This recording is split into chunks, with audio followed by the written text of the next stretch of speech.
A very warm good morning to all my dear students. Once again, I welcome you all in your English classes. And dear students, today we are going to start the chapter number 3, Glimpses of the Past, from your textbook Honeydew. So, let me tell you the name of the chapter once again. Chapter number 3, Glimpses of the Past. मतलब मैं in short आपको बताऊं तो यहाँ पर आप अपने भूतकाल की यानी बीते हुए दिनों की कुछ झलक देखने वाले, लेकिन वो झलक आपकी नहीं है। यहाँ पर वो झलक है आपके अपने कंट्री इंडिया के बारे में, कि उसकी हिस्ट्री कैसे थी, किस तरह की हिस्ट्रीज़ के बाद आखिर हम लोगों ने फ्रीडम को हासिल किया और यहाँ आज हम एक आज़ाद ज़िंदगी जी रहे हैं। इन सारी चीज़ों की ग्लिम्सेस आपको एक जर्नी में दिखाई जाएगी इस चैप्टर के अंदर, और इसी वजह से माय डियर स्टूडेंट्स इस चैप्टर का नाम है the glimpses of the past. So let's begin.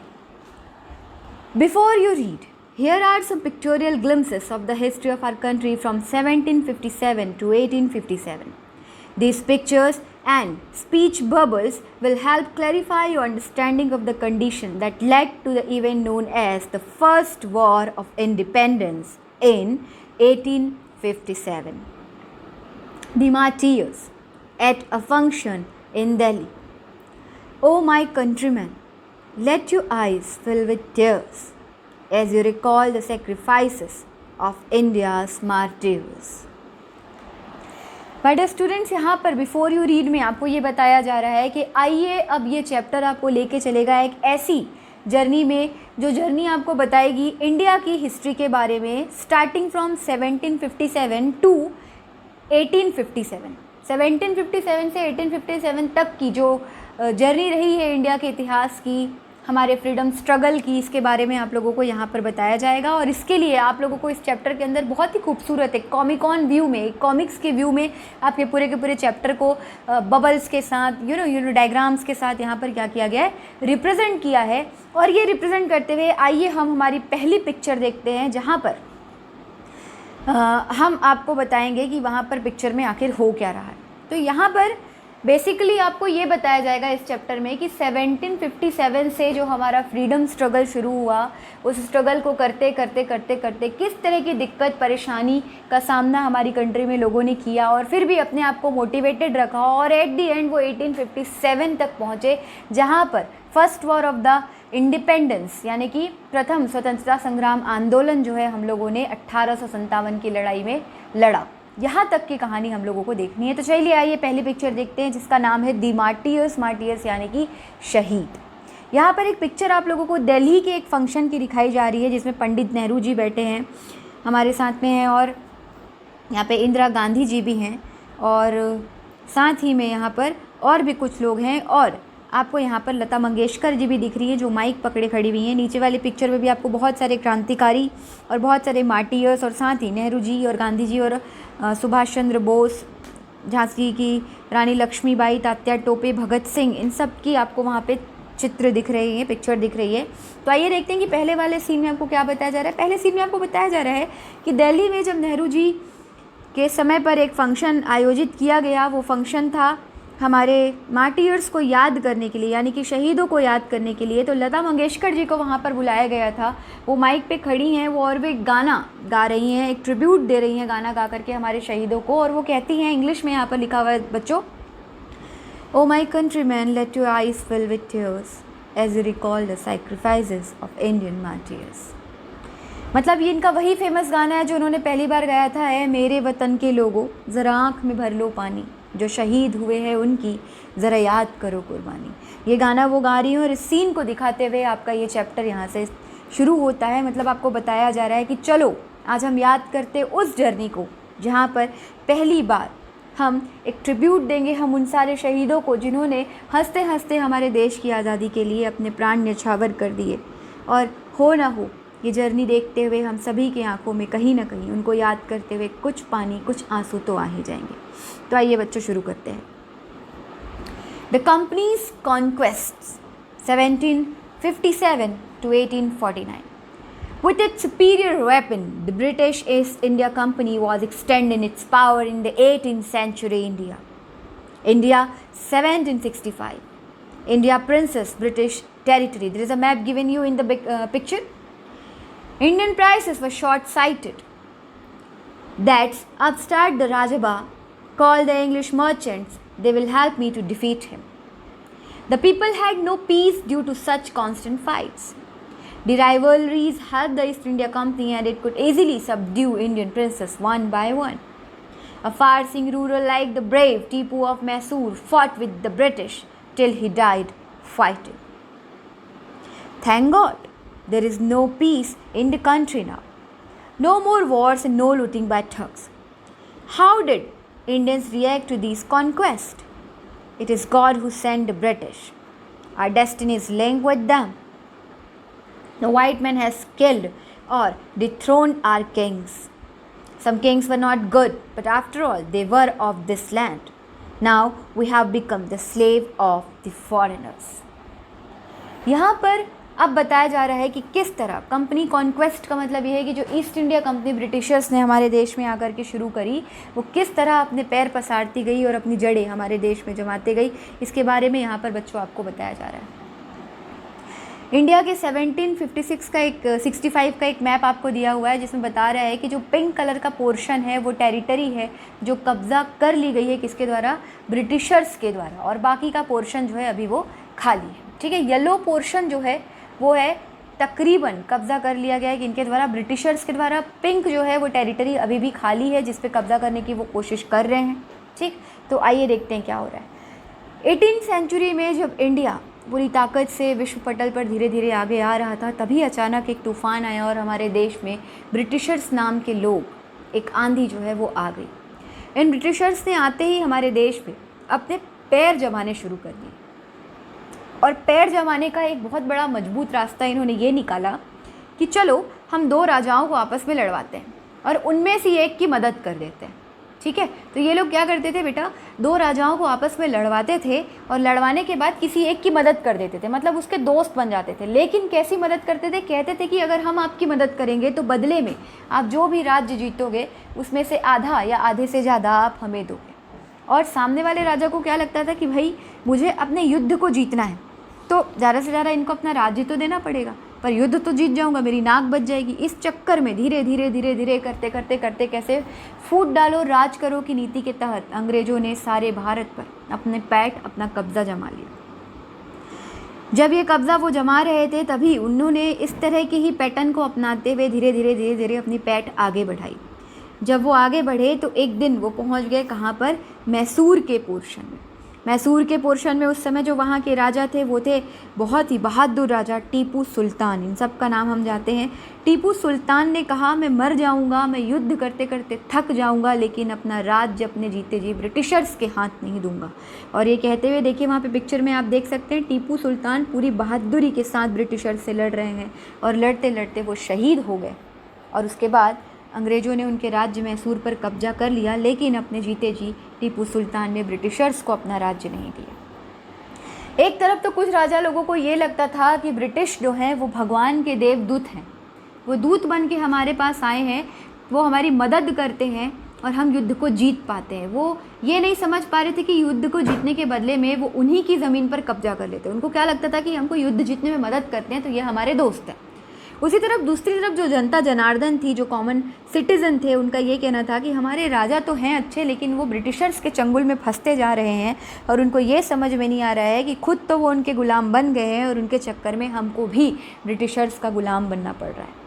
कुछ लोग ये कहते थे कि कुछ भी हो, राजा हैं तो हमारे ही मिट्टी के, लेकिन क्या करें, उनकी वजह से हम सभी को भी आखिर ये दिन देखना पड़ रहा है कि अपने ही देश में हम सब ब्रिटिशर्स के ग़ुलाम बन गए। इस तरह की बातें जो थी उस समय देश में चल रही थी। आगे की कहानी आइए देखते हैं। अब अगली थर्ड पिक्चर में आपको ब्रिटिश रूल के बारे में बताया जा रहा है कि 1765 से 1836 इन लोगों ने क्या स्ट्रेटजी अपनाई और किस तरह अपने पैर को और मजबूत किया और हमारे देश में अपने कब्जा करने की इस नीति को और ज़्यादा ज़ोर से इन्होंने फैलाया। आइए देखते हैं। Religious leaders preached ideas like untouchability and child marriage. Anyone who crosses the seas loses his religion. All the misery in the world is due to women. The truth was that Indians had lost self-respect. The British scorned them. The natives are unworthy of trust, incapable of honesty. True, your honor, but I am honest. Being merchant, the Britishers wanted quick profits. Their heavy taxes forced farmers to abandon their fields. But you men are taking all my crop. You are still in the pair. If you don't pay tax week, I'll send you jail. तो यहाँ पे क्या हुआ बेटा, उन्होंने एक तरह की स्ट्रेटजी अपनाई। अब 1765 से लेके 1836 तक वो क्या करते थे, उन्होंने ये चीज़ समझ ली थी कि यहाँ के जो लोग हैं वो इतने ज़्यादा पढ़े लिखे नहीं हैं और धर्म पे ज़्यादा बिलीव करते हैं, और धर्म को एक तरह से अंधविश्वास के रूप में यहाँ पर लोग बिलीव करते हैं। ये जो है ब्रिटिशर्स जान चुके थे। उनको पता था कि इन लोगों को छुआछूत में, बच्चों की जल्दी शादी करने में ज़्यादा जो है लगाव है, तो इनको ऐसे ही जीने दो, ऐसे ही इनको रहने दो अंधविश्वास में, और हम इसका चलो एक तरफ से फ़ायदा उठाते हैं। उस समय क्या होता था, हमारे एक से एक धर्मगुरु हुआ करते थे। वो धर्मगुरु ये कहते थे कि अगर आपने समुद्र पार कर दिया तो आप ये समझ लो कि आप अपने संस्कार, अपने धर्म, अपने देश के परंपरा को क्या करते हो, भूल जाते हो। और वो लोग ऐसा भी बोलते थे कि इस दुनिया में जितनी भी तकलीफ़ें आती हैं वो कहीं ना कहीं औरतों की वजह से आती हैं। इस तरह की बातें जो है लोगों में फैलाते थे, तो लोगों के अंदर एक तरह से दकियानुसी सोच जो है वो घर कर गई थी। और इसका फ़ायदा किन्होंने उठाया, ब्रिटिशर्स ने उठाया। उन्होंने ये बोला कि इन इंडियंस लोगों में तो कोई सेल्फ रिस्पेक्ट ही नहीं है, देखो इनके राजा किस तरह से एक युद्ध के लालच में हमारे गुलाम बनते जा रहे हैं, तो क्यों ना हम इनका फ़ायदा उठाएं। ठीक ऐसा ये जो ब्रिटिशर्स हैं आपस में बात कर रहे हैं, और बात करते करते ये कहते हैं कि चलो सबसे पहले हम हमारी ईस्ट इंडिया कंपनी के पैरों को मजबूत करते हैं। तो उसको मजबूत करने का इन्होंने ये रास्ता निकाला कि हमारे किसानों के ऊपर अत्याचार करने लगे, उनके ऊपर डबल से ट्रिपल से 4 टाइम्स टैक्सेस वो जो है लगाने लगे। टैक्स के साथ साथ उनकी जितनी भी प्रोडक्ट का प्रोडक्शन होता था, जितने भी उनके अनाज होते थे, उन सब को भी जो ब्रिटिशर्स है वो उनसे छीन लिया करते थे, मारते पीटते थे। सो अलग और तो और अगर वो अपना टैक्स ना दे पाएँ या अपनी क्रॉप, अपनी पूरी की पूरी प्रोडक्शन देने से मना करें, तो उनको कहते थे कि अगर तुम हमें पैसे नहीं दोगे, टैक्स नहीं दोगे, अपनी फसल नहीं दोगे, तो तुमको जेल में डाल दिया जाएगा। Still, the British invented other methods which gave them more profits. The goods manufactured in England should not have any import duty when brought to India. A good idea.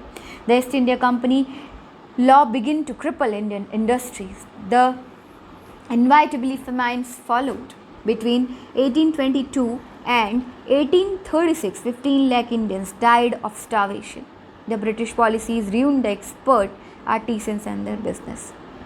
उस समय ब्रिटिशर्स इतने पागल हो चुके थे पैसे कमाने के लालच में और इंडिया को लूटने के लालच में कि उन लोगों ने क्या किया, उन्होंने कहा कि चलो हम हमारे ब्रिटेन से सारा का सारा जो हमारा सामान है उसको इंडिया लाते हैं, और ब्रिटेन से इंडिया लाने का जो इम्पोर्ट टैक्स होगा वो हमारे सामानों में नहीं लगेगा। ये चतुराई उन लोगों ने अपनाई और अपने सामानों को ला करके हमारी कंट्री में वो लोग दुगने दाम में बेच के उसको क्या करते थे, प्रॉफिट उठाया करते थे। तो क्या होता है बेटा, जब अपना सामान बाहर के देश का आदमी आके हमारे देश में बेचने लगता है तो उसको एक और चीज़ करनी होती, वो ये कि इस देश का सामान इस देश में बनना ही बंद कर दो। तो उस समय क्या हुआ, हमारे जितने भी एक से एक आर्टिस्ट हुआ करते थे, शिल्पकार, मूर्तिकार है ना, वास्तुकलाकार जो हुआ करते थे, एक से एक पेंटर हुआ करते थे, कुम्हार होते थे, लोहार होते थे, इन सब को, सोनार, जो भी इस तरह की कलाकारी का काम करते थे, इन सब को खूब प्रताड़ित किया गया, जेल में डाल दिया गया, मारा गया। कईयों के तो अंगूठे काट दिए गए। अंगूठे इसलिए काट दिए गए कि भाई इनका अंगूठा नहीं रहेगा तो ना ये सिलाई कर पाएंगे, ना दस्तकारी, ना बुनकारी, ना ये मिट्टी के बर्तन बना पाएंगे, ना लोहे के बर्तन बना पाएंगे। जब बना ही नहीं पाएंगे तो इनका सामान धीरे धीरे धीरे धीरे क्या हो जाएगा, गायब हो जाएगा। और इनका सामान गायब होगा तो लोग तो आखिर सामान खरीदेंगे ही। तो उस वक्त पे हम क्या करेंगे, हम हमारा ब्रिटेन से लाया हुआ सामान इन लोगों को बेचेंगे। ये स्ट्रेटजी अपना के इन लोगों ने अपना सामान बेचना चालू किया और धीरे धीरे धीरे धीरे हमारे सारे के सारे एक से एक आर्टिसंस को, बिजनेसमैन्स को, सभी को इन लोगों ने क्या किया, गायब कर दिया। उनकी कला को, उनको डांट के, मार के, प्रताड़ित करके, उनको फिज़िकली अब्यूज़ करके, है ना, उनके अंगूठे वगैरह काट दिए, उनको मेंटली टॉर्चर करा। धीरे धीरे यहाँ का जो एक आर्ट एंड कल्चर था वो इन लोगों ने गायब कर दिया और इस तरह ब्रिटिश इंडिया कंपनी हमारे देश में अपने पैर को जमा पाई। Now let's move on to the next picture. This picture is about Raja Ram Mohan Rai from 1772 to 1833. Raja Ram Mohan Rai, a learned man from Bengal, understood what was wrong with the country. Let us not despite ourselves. Our ancient culture is great and we are capable of greater achievement. We must reform our society. Superstitions have ruining us. अब यहाँ पर क्या हो रहा है, he told his wife Uma, cows are of different color but the color of their milk is same. Different teachers have different opinion but the essence of every religion is same. He was attracted by the science and modern knowledge. Knowledge should be practical and scientific. He crossed the seas and went to England to see what made the British powerful. There he told them, "We accept you as ruler and you must accept us as subjects. But you must remember the responsibility a ruler owes to his subjects." He started newspaper, but the suspicious British stopped them in 1823. 1772 से 1833 में बंगाल में धीरे धीरे एक जो राजा राम मोहन राय के एक बहुत ही विद्वान जो एक व्यक्ति थे, वो धीरे धीरे अंग्रेज़ों की इस चालाकी को, इस राजनीति को समझ गए। उन्होंने कहा कि हमारे धर्म में ज़्यादा बिलीव करने का और अंधविश्वास में ज़्यादा बिलीव करने का फ़ायदा जो है ब्रिटिशर्स उठा के हमको गुलाम बना रहे हैं, तो क्यों ना मैं पहले तो खुद अपनी पढ़ाई करूं और एक अच्छी पढ़ाई करने के बाद, अच्छा ज्ञान अर्जन करने के बाद मैं अपने लोगों को भी पढ़ने को क्या करूं, प्रेरित करूं, उनको समझाऊं कि उनको किस तरह से बेवकूफ़ बनाया जा रहा है। तो बंगाल में राजा राम मोहन राय ने कहा कि मैं अब अंधविश्वास को और गलत तरीके से धर्म संचालन की जो प्रथा हमारे देश में चल रही है उसको जड़ से उखाड़ फेंकूंगा। इसके लिए सबसे पहले तो उन्होंने अपनी पत्नी उमा को समझाया। उन्होंने कहा, देखो उमा, जो गायें होती हैं वो तरह तरह के रंग के होती हैं, लेकिन उनका दूध तो आखिर सफ़ेद ही होता है और स्वाद भी सभी गायों के दूध का एक जैसा होता है। ठीक उसी तरह जिस तरह एक टीचर अपने सारे बच्चों को एक ही उद्देश्य के लिए पढ़ाता है, ठीक, जैसे कि चाहे वो मुस्लिम टीचर हो, चाहे वो सिख टीचर हो, चाहे वो हिंदू टीचर हो, चाहे किसी भी जात संप्रदाय रंग रूप जाति का टीचर हो, हर टीचर का जो फाइनल एम होता है वो यही होता है कि उसका स्टूडेंट जो है एक बेटर सिटीज़न बने, एक बेटर इंसान बने। तो यही चीज़ हमें लोगों को समझानी है कि किसी में कोई भी फ़र्क नहीं होता, सभी का उद्देश्य, सभी का एम सेम होता है। उनकी पत्नी ये बात समझ जाती है और उसके बाद जो राजा राम मोहन राय होते हैं वो साइंस और मॉडर्न टेक्नोलॉजी की तरफ काफ़ी ज़्यादा अट्रैक्ट होते हैं। वो अपने नॉलेज को और वास्ट करने के लिए चले जाते हैं कहाँ, इंग्लैंड जाके वो वहाँ पर ब्रिटिशर्स को समझाते हैं कि देखिए आपने हमारे देश में कब्ज़ा कर लिया है वो तो ठीक है, लेकिन एक बात आपको ये भी समझनी चाहिए कि हम आपके ग़ुलाम नहीं हैं। अगर आप हमारे राजा बनना चाहते हैं तो आप ये भी बात ध्यान में रखें कि आपको अपनी प्रजा को खुश रखना होगा।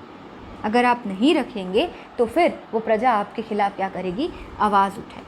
और अपने विचारों, अपनी बातों को रखते हुए राजा राम मोहन राय जी ने एक न्यूज़पेपर जो है शुरू करा, लेकिन उस न्यूज़पेपर को ब्रिटिशर्स ने क्या करा, 1823 में बंद करा दिया।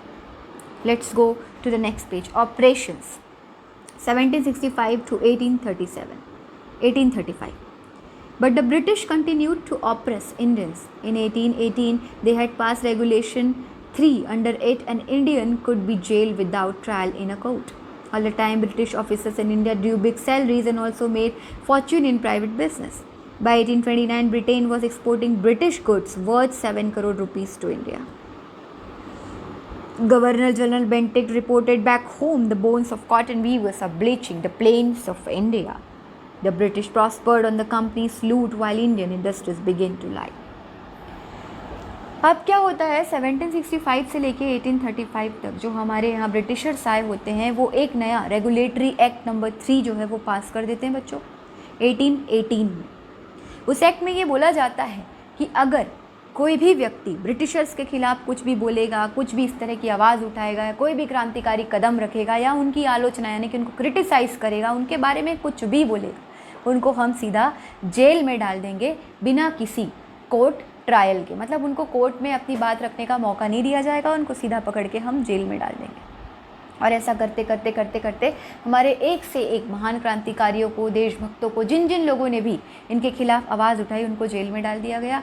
और धीरे धीरे इनका जो बिज़नेस ये यहाँ पे जमा रहे थे, हमारे आर्टिशंस को, हमारे कलाकारों को ख़त्म करके वो अपने पैर को यहाँ मजबूत करता गया। और 1829 में ऐसा बोला जाता है कि हमारे इंडिया में इन लोगों ने अपना सामान बेच के 7 करोड़ रुपये कमाए थे। उस समय ये बहुत बड़ी बात हुआ करती थी। अभी तो 7 करोड़ रुपये कुछ भी नहीं है, लेकिन उस ज़माने में 7 करोड़ रुपये कमा लेना एक बड़ी बात थी। एक पराए देश में आके तो काफ़ी अच्छी इनकी जो स्ट्रैटेजी थी ब्रिटिशर्स की वो चल रही थी। जो इनके गवर्नर उस समय हुआ करते थे जनरल बेंटिक, वो जाते हैं अपने देश और वहाँ जाके कहते हैं कि देखो हमने कितना कमाल काम किया है कि भारत के ही देश के लोगों के खून से उनकी ही धरती को सींच रहे हैं और उसकी फसल जो है हम खा रहे हैं, हमें इससे फ़ायदा हो रहा है। तो इस तरह से लूट लूट के हमारे भारत देश को ब्रिटिशर्स ने अपने पैरों को हमारे देश में जमाया। Coming back to the next page, Dissatisfaction, 1835 to 56. Education in India was in Persian and Sanskrit. In 1835, an Englishman named Macaulay suggested a change. We should teach the native through the English language. I agree. English education produced clerks to whom the British gave petty jobs under them. Incidentally, it also produced a new generation of intellectuals. We must educate our brothers and try to improve their material condition. For that, we must convey our grievances to the British Parliament. By 1856, the British has conquered the whole of the India. They cared little about the needs of Indians. Our kings have become puppets and we have lost old job and lands. They are converting our brothers. You only talk, do something to drive out them. अब धीरे धीरे क्या हुआ, लोगों में Britishers के खिलाफ एक गुस्सा भर गया, लेकिन अभी वो गुस्सा उभर के बाहर नहीं आ पा रहा था। उसी बीच जो एक इनके इंग्लिशमैन एक यहाँ पर आए ब्रिटिशर्स, जिनका नाम था मैकाले। मैकाले ने बोला कि चलो इस देश के लोगों को एजुकेट किया जाए और उतना ही एजुकेट करेंगे जितना हमको इनसे काम निकलवाना है। तो ये वाली चीज़ जो इंग्लिश मैन ने करी, जो ब्रिटिशर्स ने करी, ये अच्छा करा कि यहाँ पे उन्होंने एजुकेशन को लाया। जब वो एजुकेशन को 1835 में मैकाले लेके आए तो इंग्लिश लैंग्वेज लोगों को बोलना सिखाया गया, पढ़ना सिखाया गया। एजुकेशन यहाँ पे धीरे धीरे फैलता गया। इंडिया के लोग भी जो है एजुकेटेड होते गए और वो ब्रिटिशर्स के अंदर ही, ब्रिटिश कंपनी में, ईस्ट इंडिया कंपनी में और उनके और भी अलग अलग फैक्ट्रीज एंड मिल्स में क्या करते थे, क्लर्क वगैरह का काम किया करते थे। लेकिन उनको इन कामों के लिए इंडियन लोगों को कम पैसे दिए जाते थे as comparative to their own British citizens. लेकिन कम से कम लोग एजुकेट तो हो रहे थे।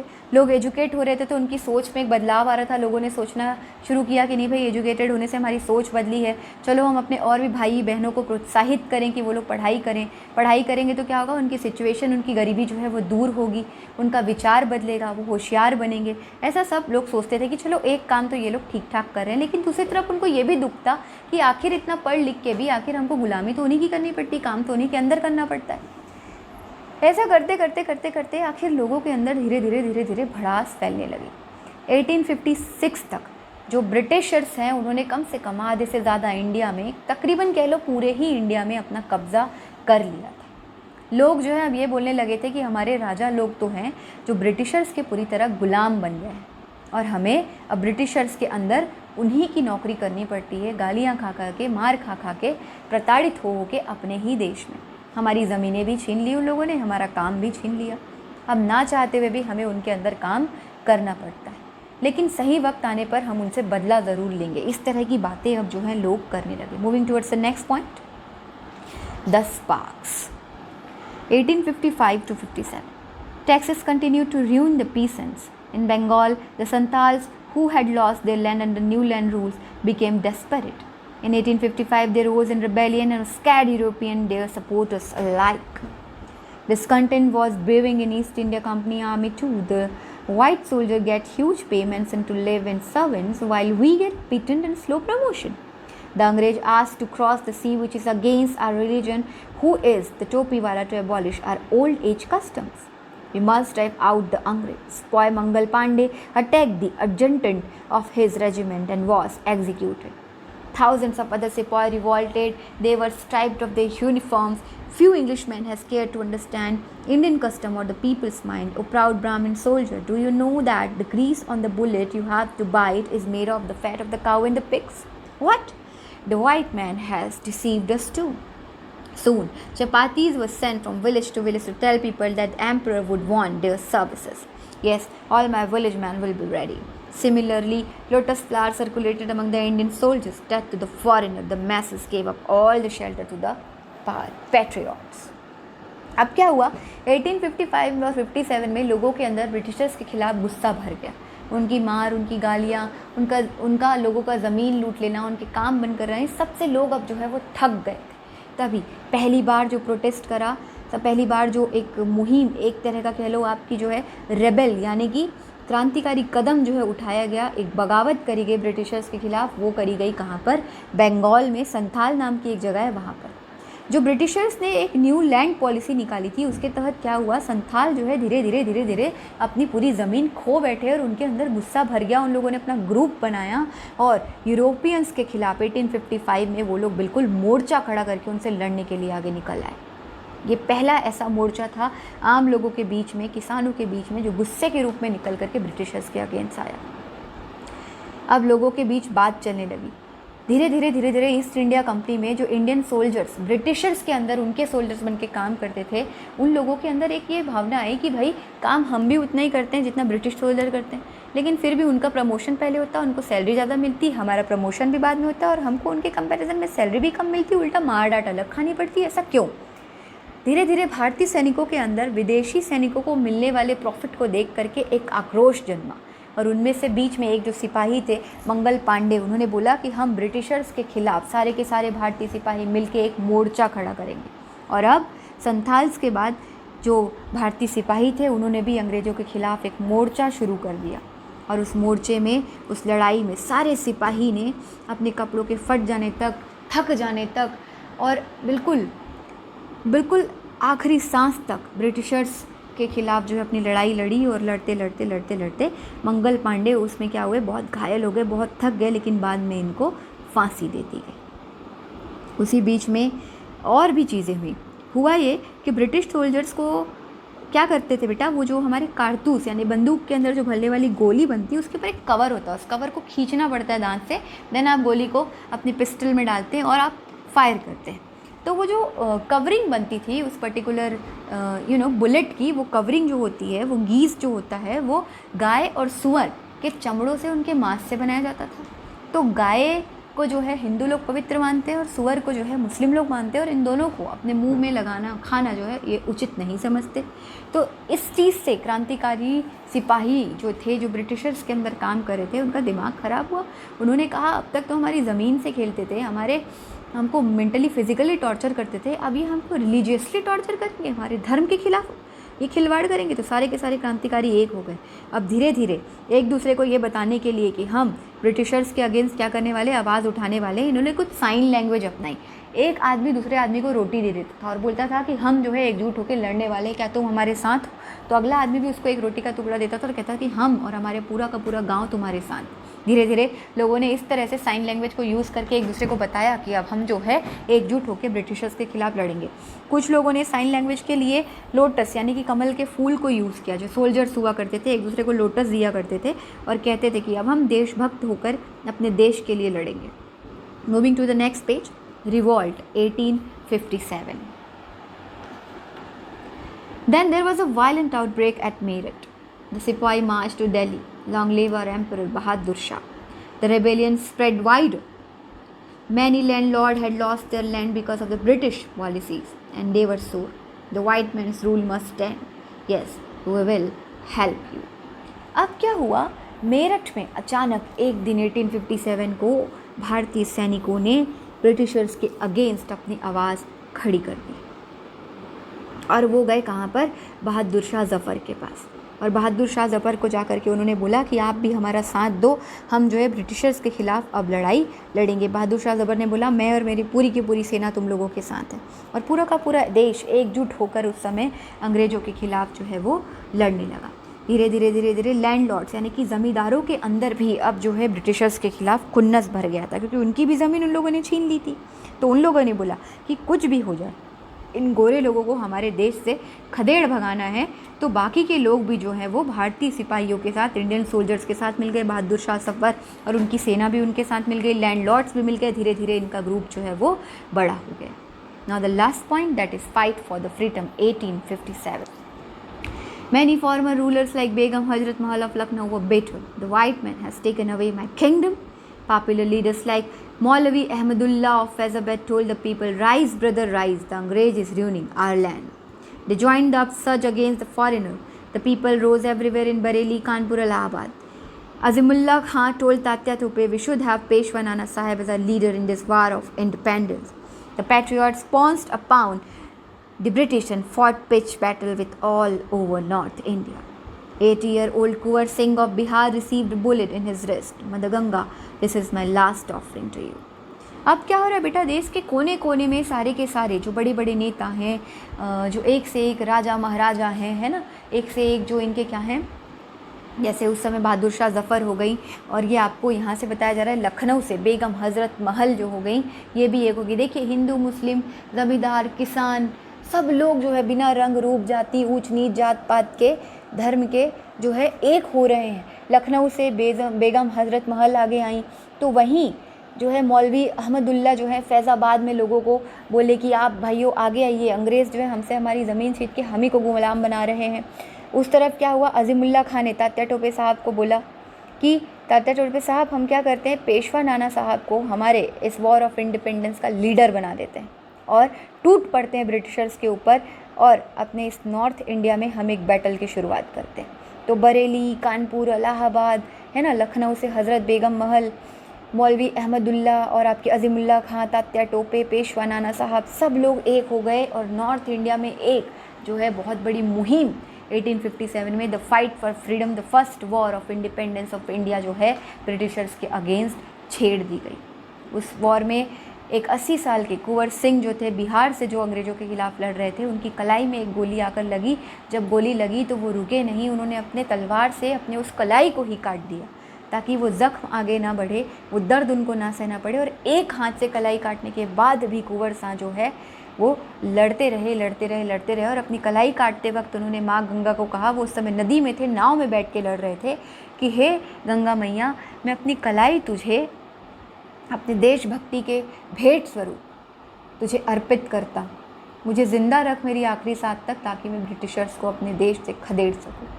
तो देखिए कितने महान महान लोगों के बारे में आपको इस चैप्टर में बताया गया है और बताया गया है कि किस तरह इन लोगों ने अपनी लड़ाइयाँ लड़ी, तभी जाके आज हम एक आज़ाद वतन में, आज़ाद देश में सांस ले पा रहे हैं। अगर हम बात करें चाचा नेहरू की, महात्मा गांधी की, जिनकी पिक्चर शुरू में आपको दी गई है, वहाँ से आते सारे किसान, संथाल के किसान, जितने भी हमारे राजा राम मोहन राय जैसे जो लोग यहाँ पर आपको बताए गए हैं, उसके बाद जितने भी लैंड लॉर्ड्स थे वो सब आगे निकल कर के आए। उसके बाद एक से एक हमारे आर्टिशंस, हमारे पीजेंट्स जो हैं वो एक हुए। धीरे बहादुर शाह ज़फ़र जैसे जो एक बहुत बड़े बादशाह थे वो इस मुहिम में आ गए हैं। संथाल के किसानों ने इनके खिलाफ़ आवाज़ें उठाई, लैंड लॉर्ड सारे के सारे मिल गए। हज़रत बेगम महल, मौलवी अहमदुल्ला, अज़ीमुल्ला खां साहब, पेशवा नाना साहब, तात्या टोपे, कुंवर सिंह, इन सब लोगों ने बेटा अपनी जान की बाजी लड़ा दी सिर्फ इसलिए कि हम ब्रिटिशर्स को यहाँ से खदेड़ सकें, आज़ाद देश बन सके, आज़ाद मुल्क में सांस ले सके। यह आज़ादी हमें ऐसे ही नहीं मिल गई, बहुत से लोगों ने अपना बलिदान दिया है, अपनी कुर्बानी दी है। हमें उनका सम्मान करना होगा, उनके उस बलिदान को बचा के रखना होगा, अपने देश को आगे बढ़ाना होगा। So we are so proud to be Indian. Our history of the freedom struggle is so brave, so full of bravery. We have a very legend, Mahatma Gandhi, Bhagat Singh, Chandrasekhar Azad, even so many people are there जिनके बारे में आपको बताऊं तो कहानी और लंबी होती जाए। तो इस चैप्टर में आपको यही बताया गया है। Hope you enjoyed the chapter, the glimpses of the past. पढ़ते रहें, आगे बढ़ें, enjoy करके पढ़ें and keep practicing, my dear students. I'll see you in the next classes. Take care. Have a nice day. Tata.